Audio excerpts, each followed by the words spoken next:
Hi friends, നമസ്കാരം. നമ്മുടെ ഇഷ്ടവിശേഷങ്ങളായ ഗൗരി ശങ്കരത്തിൻ്റെ ഒരു അടിപൊളി വിശേഷമായിട്ട് വന്നിരിക്കുന്നത്. അപ്പോൾ എല്ലാവർക്കും നല്ലൊരു ദിവസം ആശംസിച്ചുകൊണ്ട് തന്നെ നമുക്ക് വിശേഷത്തിലേക്ക് പോകാം. അപ്പോൾ തുടങ്ങുമ്പോൾ തന്നെ നമ്മുടെ ആദർശിനെയും അതുപോലെ തന്നെ രഞ്ജുവിനെയാണ് കാണുന്നത്. ആദർശേൻ്റെ ചിരി കാണാൻ എന്ത് രസമാണ്. ഇപ്പം എനിക്ക് എന്താ തോന്നുന്നതെന്നറിയോ, ഇവിടെ വെച്ച് ആദർശേനെ കെട്ടിപ്പിടിച്ച് എനിക്കൊരു ഉമ്മ തരണം എന്ന് പറഞ്ഞു. അപ്പോൾ ഇതൊക്കെ കേട്ടോണ്ട് ഷാനും അതുപോലെ തന്നെ കിരണും ധ്രുവനും ഒക്കെ അപ്പുറത്ത് നിൽപ്പുണ്ട്. ഇവരിതിങ്ങനെ കേട്ടോണ്ട് നിൽക്കുകയാണ്. അപ്പം ഈ എന്താ പറയുക, ആദർശ് കുറച്ച് നേരം ഇങ്ങനെ നോക്കിയിട്ട് ദേഷ്യപ്പെട്ട കയ്യിലിരുന്ന എന്താ പറയുക ഫോണിൻ്റെ ആ ബോക്സ് ഉണ്ടല്ലോ, അതങ്ങ് തട്ടിപ്പറിച്ച് വാങ്ങി. എന്നിട്ട് ആദർശ് ഒരു ഒറ്റ പോക്കങ്ങ് പോയിട്ടോ. എന്നിട്ടും രഞ്ജു ഇങ്ങനെ ഇളിച്ചപടി നിൽക്കുകയാണ്, ഒരു ഉളുപ്പും ഇല്ലാത്ത ഒരവസ്ഥ. അപ്പോൾ അപ്പുറത്തേക്ക് ധ്രുവനൊക്കെ അങ്ങ് മാറിപ്പോയിട്ട് ഇങ്ങനെ നിൽക്കുമ്പോഴത്തേനും പെട്ടെന്ന് ഷാൻ ചെന്നിട്ട് പറയുകയാണ്, അല്ല മച്ചാനെ, കണ്ടില്ലേ മച്ചാനെ, പിടിച്ച് വാങ്ങുന്നത് പോലെയല്ലേ ശിവാനിയുടെ കയ്യിൽ നിന്ന് അവൻ ആ ഗിഫ്റ്റ് വാങ്ങി പോയത്. അവൻ്റെ എന്നാണെങ്കിലും പറയാൻ പറ്റില്ല. ഗിഫ്റ്റ് മാത്രമായിരിക്കില്ല, ഇഷ്ടം പോലെ കാശും മിക്കവാറും ആ പാവ ശിവാനിയെ പറ്റിച്ച അവൻ കൈ പറ്റുന്നുണ്ടാവും എന്ന് ഇവന്മാരിങ്ങനെ പറയുകയാണ്. എൻ്റെ ശിവാനിയെ ഇനി അവൻ്റെ ട്രാപ്പിൽ നിന്ന് എനിക്ക് എത്രയും വേഗം തന്നെ രക്ഷിച്ചേ പറ്റൂ. അവളെ എൻ്റെ മാത്രമാക്കണം. ഇനി ആർക്കും വിട്ടുകൊടുക്കാൻ പറ്റില്ല. ആദർശ ജീവനോട് ഇരുന്നാൽ എൻ്റെ ശിവാനിയെ എനിക്ക് ഒരിക്കലും കിട്ടില്ല. അതിനെ എന്താ വേണ്ടതെന്ന് എനിക്കറിയാം.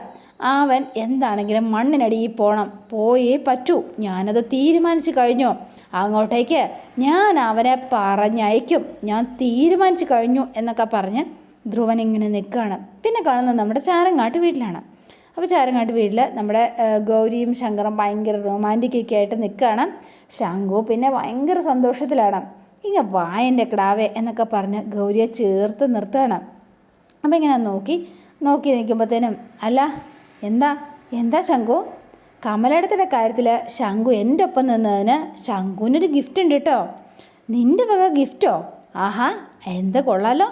എൻ്റെ പെണ്ണേ, നീ എനിക്ക് എന്തുട്ടാ സമ്മാനം തരാൻ പോണത്? എൻ്റെ ശങ്കുവിന് ഏറ്റവും ഇഷ്ടമുള്ളൊരു ഗിഫ്റ്റ് നീ എനിക്ക് തരുമ്പോൾ ഏറ്റവും ഇഷ്ടമുള്ളതിലേ തരുള്ളൂ. അതെനിക്കറിയാം. നീ തരാൻ പോണ ഗിഫ്റ്റ് എന്തുട്ടാണെന്ന് എനിക്ക് മനസ്സിലായിട്ടോ ഗൗരിയെ. ചുമ്മാ ശങ്കുവിന് മനസ്സിലായതൊന്നും അല്ല, വെറുതെ പറയല്ലേ. അല്ലാന്നേ, എനിക്ക് മനസ്സിലായിട്ടോ. എപ്പോഴേ മനസ്സിലായി. അത് തന്നെ എന്ന് പറഞ്ഞു. എന്തേ, നിനക്ക് വിശ്വാസം പറഞ്ഞില്ലേ? മനസ്സിലായെങ്കിൽ പറഞ്ഞേ, എന്ത് ഗിഫ്റ്റായിരിക്കും ഞാൻ തരാൻ പോണത്? അതിപ്പോൾ ഞാൻ എന്തിനാ നിന്നോട് പറയണത്? അതിൻ്റെ ആവശ്യമൊന്നും ഉണ്ടെന്ന് എനിക്ക് തോന്നുന്നില്ല. നീ തരാൻ പോണ സമ്മാനം എന്തിട്ടാണെങ്കിലും ഞാനങ്ങ് സ്വീകരിച്ചാൽ പോലെ. അത് പ്രശ്നം തീർന്നില്ലേ? വലിയ വെയിറ്റ് ഉണ്ടാതെ നീ ഇങ്ങോട്ടേക്ക് തന്നേടി പെണ്ണേ, തായോ. അപ്പോൾ കണ്ണടച്ച് ശങ്കു ഇങ്ങനെ കവളൊക്കെ നീട്ടി ഇങ്ങനെ നിൽക്കണം. വേഗം താ. എന്താ, വേഗം ആയിക്കോട്ടെ കേട്ടോ എന്ന് പറഞ്ഞു. അവസാനം ഗൗരി ഒരു ചിരിയൊക്കെ ചിരിച്ച് നമ്മുടെ ശങ്കുവിൻ്റെ കവിളിൽ ഒരു മണിമുത്തം കൊടുക്കുകയാണ്. അപ്പോൾ ശങ്കുവിന് ഭയങ്കര സന്തോഷമായി. ഞങ്ങൾ ചാരങ്ങാട്ടുകാരെ അഭിമാനികളാട്ടോ. അത് നിനക്കറിയോ? ഒരാളുടെ സമ്മാനം നമ്മളങ്ങ് സ്വീകരിച്ചാൽ അത് ഇരട്ടിയായിട്ട് തിരിച്ചു കൊടുക്കേണ്ട ഒരു പതിവുണ്ട് കേട്ടോ. അതുകൊണ്ടേ അപ്പോഴേ അങ്ങനെ നമുക്ക് കിട്ടണ ആ സന്തോഷം ഇരട്ടിയായിട്ട് തിരിച്ചു കൊടുക്കുമ്പോൾ അവർക്കും ഇരട്ടിയായിട്ട് സന്തോഷം ഉണ്ടാവില്ലേ? അയ്യടാ മോനെ, ഇപ്പം തൽക്കാലം എനിക്ക് തിരിച്ചൊന്നും വേണ്ട എന്ന് പറഞ്ഞു. അയ്യോ, അങ്ങനെ പറയരുത് കേട്ടോ. നമ്മുടെ ചാരങ്ങാട്ടുകാരുടെ അഭിമാനം കാത്തു സൂക്ഷിക്കേണ്ടത് എന്നെയും കൂടി കടമയല്ലേ മോളെ. ഒന്നുകൂടി ആ ശരിക്കൂടി ആലോചിച്ചിട്ട് പറഞ്ഞാൽ മതി കേട്ടോ. വേണ്ട കേട്ടോ കുട്ടി, അങ്ങനൊരു തീരുമാനം നീ എടുക്കരുത്. എനിക്കിപ്പോൾ എന്തായാലും വേണ്ട, അത് മതി എന്ന് പറഞ്ഞു. എനിക്കിവിടെ ഒരുപാട് ജോലി ചെയ്ത് തീർക്കാനുണ്ട്. ഓഹോ, അപ്പം ഇപ്പം വേണ്ട എന്നല്ലേ അതിനർത്ഥം? പിന്നീട് കുറച്ച് നേരം കഴിയുമ്പം എത്ര വേണമെങ്കിലും ആവാം എന്നല്ലേ അതിനർത്ഥം എന്ന് ചോദിച്ചു. ഗൗരി, ഞാൻ നിന്നോട് ഒരു കാര്യം ചോദിച്ചോട്ടെ? ചോദിക്കേ. നമ്മുടെ കമലേടത്തിൻ്റെ കാര്യത്തിൽ ആദ്യം നിന്നോട് ദേഷ്യപ്പെട്ടപ്പോൾ നിനക്ക് വിഷമായോടി? ഏയ് സാരമില്ല ശങ്കർ, ഞാൻ പറയുന്നതിൽ എന്തെങ്കിലും കാര്യമുണ്ടോയെന്ന് ശങ്കർ ആദ്യം ശ്രദ്ധിച്ചില്ല. അതുകൊണ്ടല്ലേ അങ്ങനെ സംഭവിച്ചത്. സാരമില്ല. ശരിയാട്ടോ, നീ പറയണ പല കാര്യങ്ങളും എനിക്ക് ആദ്യം പിടികിട്ടില്ല. പക്ഷേ പെട്ടെന്ന് ഞാൻ ദേഷ്യപ്പെടുന്നത് അതുകൊണ്ട് മാത്രം കേട്ടോ. പക്ഷേ അപ്പോൾ എനിക്ക് തോന്നും ഇവളെന്ത് മണ്ടത്തരങ്ങളാണ് ഈ വിളിച്ച് പറയണത് എന്ന്. അതുകൊണ്ട് തന്നെ അതാ അങ്ങനെ തോന്നും. പക്ഷേ പിന്നീട് അതേ കാര്യത്തെക്കുറിച്ച് ഞാൻ പലതവണ ചിന്തിക്കുമ്പോഴാണ് നീ പറഞ്ഞത് ശരിയാണെന്നും പോയിൻ്റാണെന്നും ഒക്കെ എനിക്ക് മനസ്സിലാവണത്. എപ്പോഴും നമുക്കിടയിൽ ഇങ്ങനെ തന്നെയാണ് സംഭവിക്കണത്. ഇപ്പം എനിക്കത് കുറേശ്ശെ മനസ്സിലാകുന്നുണ്ട് കേട്ടോ ഗൗരിയെ. സാരമില്ല കേട്ടോ, എൻ്റെ ഈ എടുത്തിയാട്ടമുണ്ടല്ലോ അത് എന്താണെങ്കിലും കുറച്ചൊന്ന് കുറയ്ക്കണം.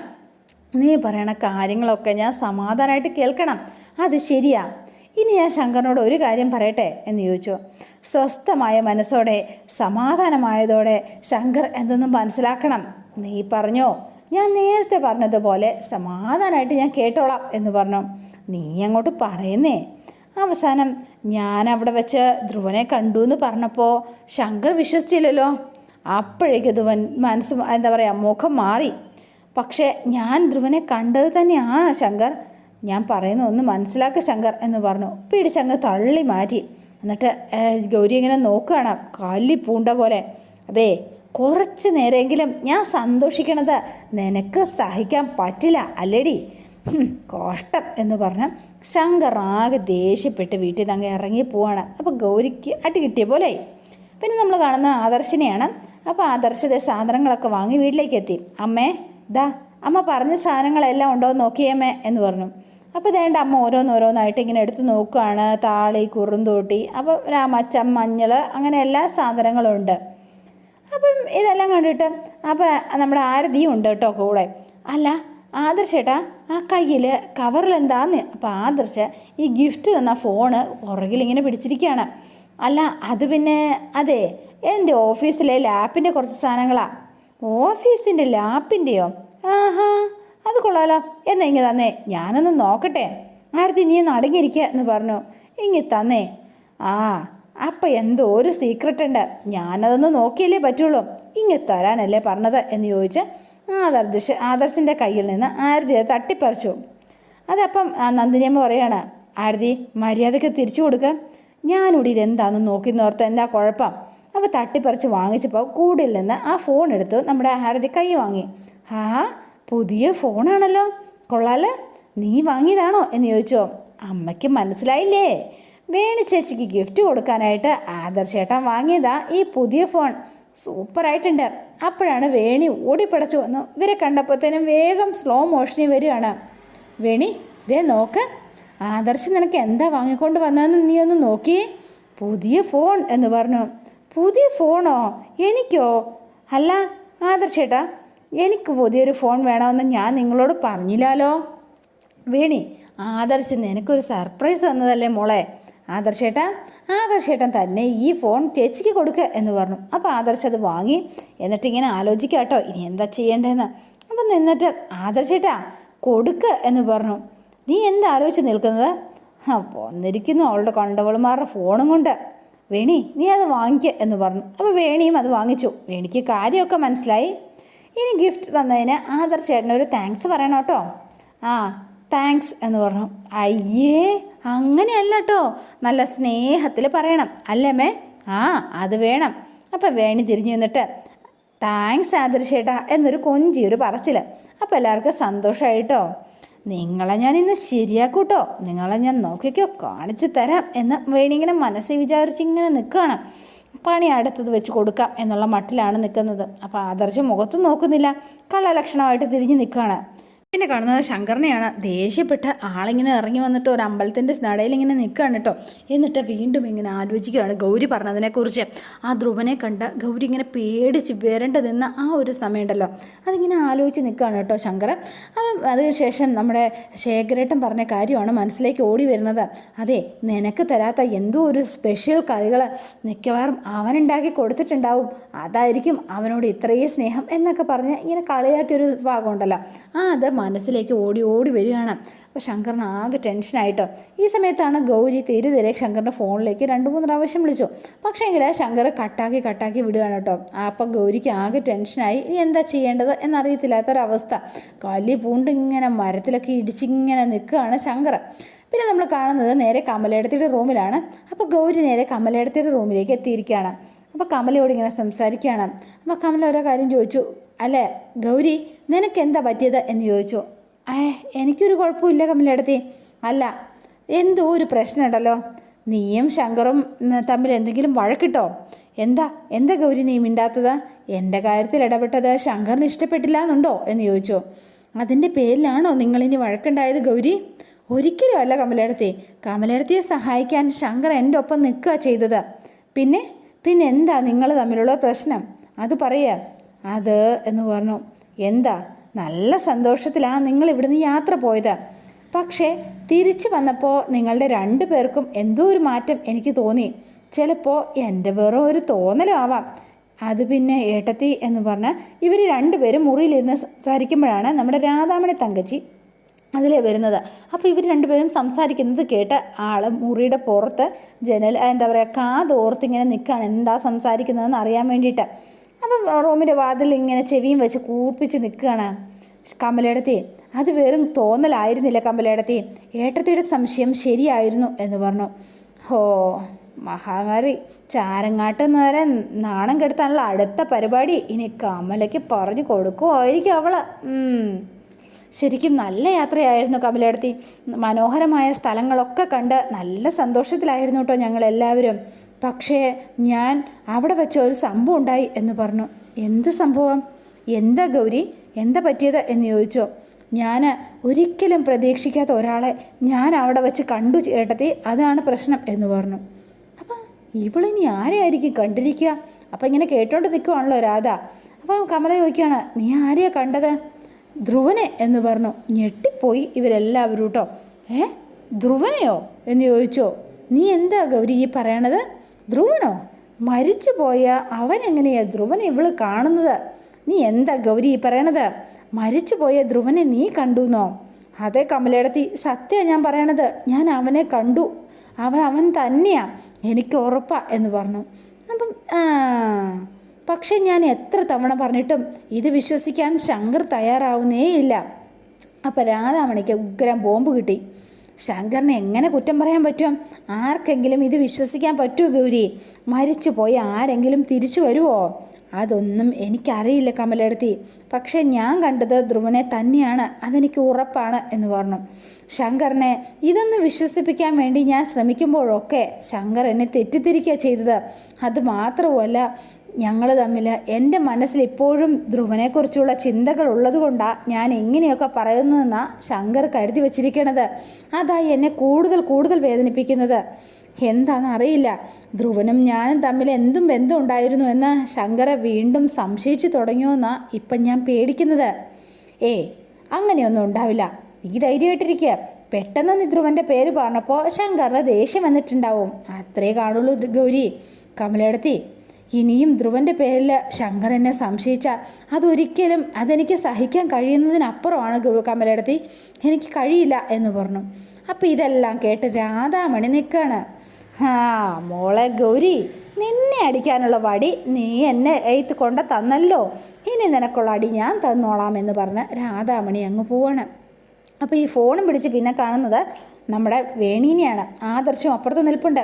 അപ്പോൾ വേണിയുടെ മുഖം ഇങ്ങനെ നിൽക്കുവാണ്. എന്തായാലും ഗിഫ്റ്റ് കൊള്ളാട്ടോ, സൂപ്പറായിട്ടുണ്ട്. നിങ്ങൾക്ക് അവളെ കാണാതെ ഒരു നിമിഷം പോലും ഇരിക്കാൻ പറ്റണില്ല അല്ലേ മത്താപ്പേ? ഇന്ന് ഫോൺ ഗിഫ്റ്റ് വന്നു, നാളെ ഇനിയിപ്പോൾ ചിലപ്പോൾ എന്തായിരിക്കും ഗിഫ്റ്റ് തരിക? കാറായിരിക്കുമോ എന്ന് ചോദിച്ചു. കോൾ അടിച്ചല്ലോ എൻ്റെ ആദർശേട്ടാ.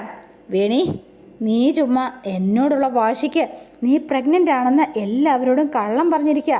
അതിൻ്റെ പ്രത്യാഘാതങ്ങൾ എന്തൊക്കെയാണെന്ന് നീ വല്ലതും ഓർത്തിട്ടാണോ പറഞ്ഞത്? നിൻ്റെ വീട്ടുകാരിത് അറിയുമ്പോൾ എൻ്റെ വീട്ടുകാരെ പോലെ തന്നെ അവരും സന്തോഷിക്കില്ലേ വേണി? അവരോട് നീ എന്ത് പറയും? നാളെ നമ്മൾ ഹോസ്പിറ്റലിൽ പോയി ചെക്കപ്പ് ചെയ്യും.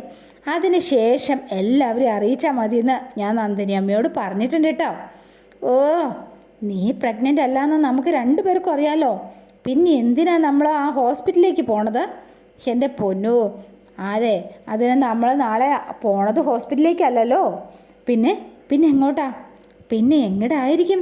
ആദർശനൊന്ന് പറഞ്ഞേ. നിങ്ങളൊന്ന് ഊഹിച്ച് നോക്കിയ മനുഷ്യ. അപ്പം മിണ്ടാതെ നിൽക്കുകയാണ് ആദർശം.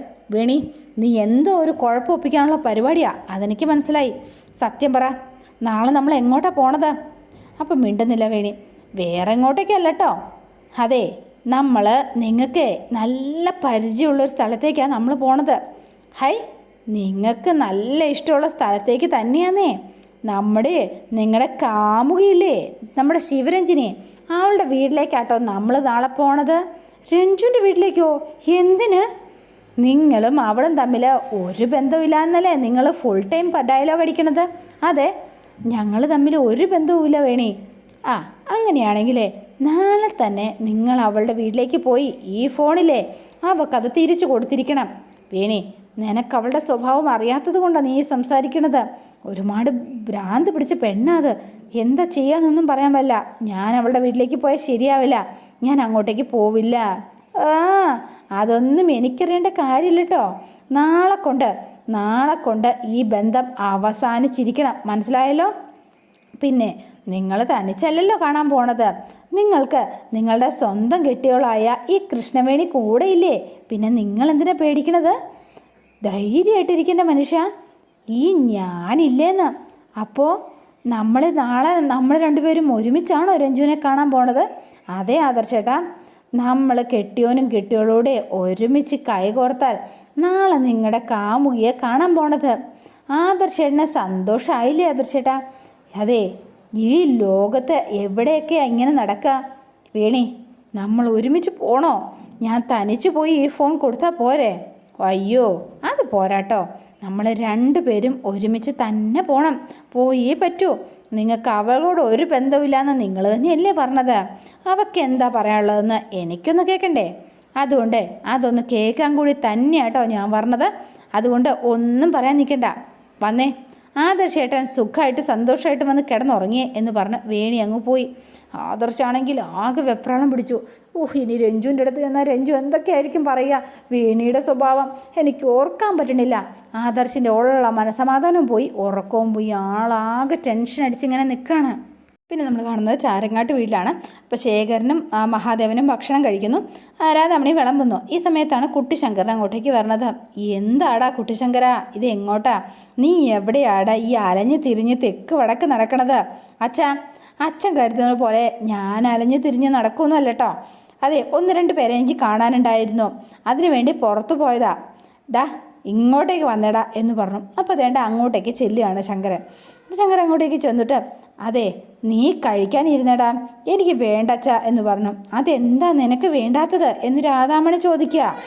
എനിക്ക് വിശപ്പില്ലമ്മേ, അതുകൊണ്ടാ. അമ്മേ, അവന് വേണ്ടെങ്കിൽ അവൻ കഴിക്കണ്ടെന്നേ, എന്തിനെങ്കിലും നിർബന്ധിക്കുന്നത് എന്ന് ചോദിച്ചു ശേഖരൻ.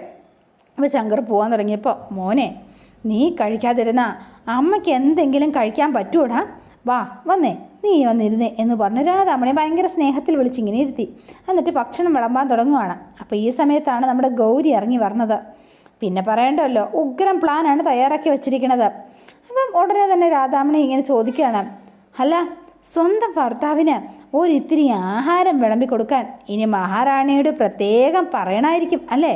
അപ്പം നേരെ ഗൗരി അങ്ങോട്ടേക്ക് വന്നു. അപ്പോൾ വേഗം വന്നപ്പോഴത്തേനും മഹാദേവൻ ശങ്കറിനിങ്ങനെ ഫുഡ് വിളമ്പിക്കൊണ്ട് നിൽക്കുകയാണ് ഗൗരി.